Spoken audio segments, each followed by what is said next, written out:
Assalamualaikum warahmatullahi wabarakatuh. Adik-adik para mahasiswa baru yang saya hormati, hari ini kita akan mencoba mempelajari tentang karya tulis ilmiah ya. Dan ini merupakan bagian yang tidak terpisahkan dari seorang mahasiswa ya.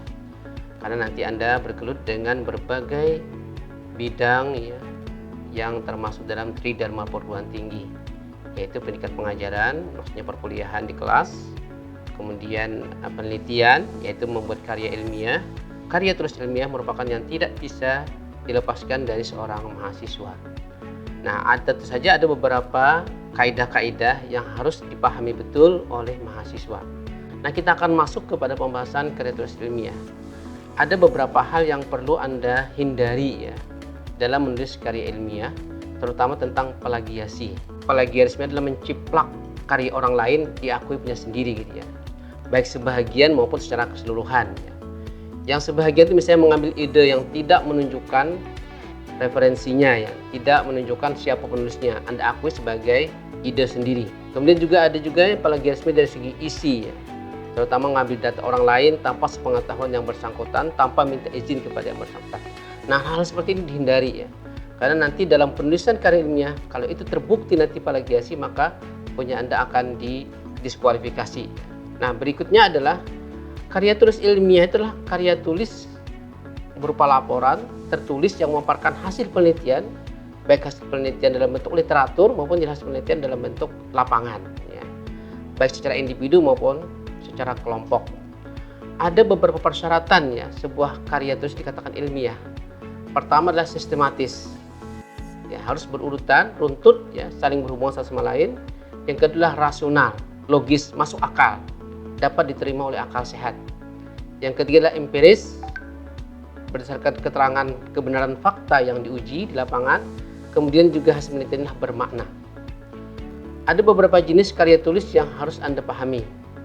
Contoh sepertinya artikel ya, membuat jurnal, kemudian buku. Nah, yang paling banyak nanti dialami oleh mahasiswa adalah pembuatan makalah. Ya, hampir setiap dosen nanti memberikan makalah, baik secara individu maupun secara kelompok. Nah, yang tugas akhir nanti Anda membuat laporan. Ya, baik laporan untuk PPL ya, praktik lapangan, maupun laporan berupa tulisan ilmiah, skripsi untuk S1. Kalau nanti Anda melakukan jenjang S2 itu namanya tesis.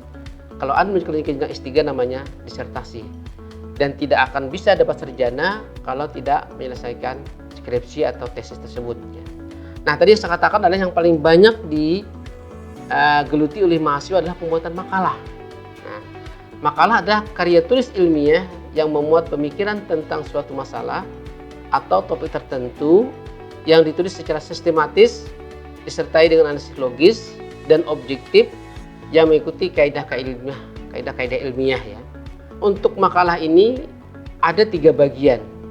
Yang pertama bagian awal yang berisi tentang halaman judul, kata pengantar, dan daftar isi. Kemudian bagian isi ini ada 3 bagian lagi di dalamnya, bagian pendahuluan, bab pembahasan, dan bab penutup. Nah, di bab pendahuluan itu latar belakang masalah, rumusan masalah, dan tujuan penulisan makalah. Kemudian di bab 2 pembahasan itu kajian, deskripsi, tinjauan sampai dengan analisis ya. Kemudian di bab 3 itu berupa simpulan dan saran-saran. Nah, bagian ketiga dari sebuah makalah adalah bagian penutup yang berisi daftar pustaka dan lampiran-lampiran ya. Nah, ini yang banyak dikerjakan oleh para mahasiswa ya untuk membuat makalah di setiap perkuliahan. Nah, yang perlu diperhatikan juga ada 3 tahapan dalam menulis baik makalah, laporan penelitian maupun buku. Yang pertama tahap persiapan. Tentu saja ini Anda mengumpulkan ide-ide, bahan literatur, tulisan-tulisan, dan lain sebagainya. Kemudian baru yang kedua adalah tahap menulis. Setelah terkumpul data-data, terkumpul literatur, lalu Anda menulis ya, menyusun outline-nya ya, mulai dari diskusi pembahasan sampai dari kegiatan menutup ya. Nah, setelah Anda selesai membuat menulis ini, tentu saja ada tahap perbaikan ya, memperbaiki tulisan dalam bentuk mengorganisasi, menambah dan mengurangi teks misalnya, atau menambah data atau mengurangi data-data yang tidak perlu. Nah, ada beberapa jenis referensi yang Anda bisa pakai untuk menyusun karya ilmiah, dimulai dari referensi buku misalnya ya, atau jurnal ilmiah, atau juga nanti laporan-laporan penelitian ya, yang disusun oleh para ahli jadikan sebagai sumber referensi. Sebab kalau tidak sumber referensi nanti tidak bisa dikatakan sebuah karya ilmiah. Setiap karya ilmiah itu ada rujukannya gitu ya. Ada daftar pustakanya yang harus dimuat di sana. Adik-adik yang berbahagia, nah tentu saja ada beberapa kaidah ya dalam menulis karya ilmiah ini. Yang terpenting adalah bagaimana cara mengutip ya, cara mengutip suatu kutipan. Kutipan itu apa? Kutipan langsung atau kutipan tidak langsung ya. Jadi kutipan langsung misalnya sesuai dengan apa yang Anda kutip di buku, dan itu juga harus titik komanya harus pas persis seperti apa yang Anda kutip. Nah, kemudian ada kutipan yang tidak langsung yang Anda ambil poinnya saja, kemudian Anda paraphrase, Anda buat kalimatnya sendiri. Yang terakhir ini adalah mengenai etika, budaya, nilai akademis bagi seorang penulis karya ilmiah. Pertama dulu yang harus disadari oleh seorang mahasiswa dalam membuat karya ilmiah, rasa ingin tahuan. Jadi jangan Anda menulis sesuatu yang Anda tidak berminat. Kemudian yang kedua adalah memiliki sikap kritis. Ya, Anda mengkritisi setiap pendapat, setiap komentar dari orang lain Anda kritisi. Kemudian yang ketiga, sikap terbuka. Anda terbuka menerima kritikan, masukan dari siapapun, termasuk dari orang yang tidak tersenangi. Kalau itu benar maka harus Anda terima. Kemudian juga Anda bersikap objektif ya. Objektif apa adanya gitu ya. Jadi Anda menilai sesuai dengan apa adanya. Kemudian yang kelima adalah sikap rela menghargai orang lain. Jadi kalau orang lain itu baik tulisannya, maka Anda puji, Anda ambil ya apa adanya gitu ya. Kemudian juga yang keenam adalah sikap berani mempertahankan kebenaran. Kalau Anda benar, Anda pertahankan.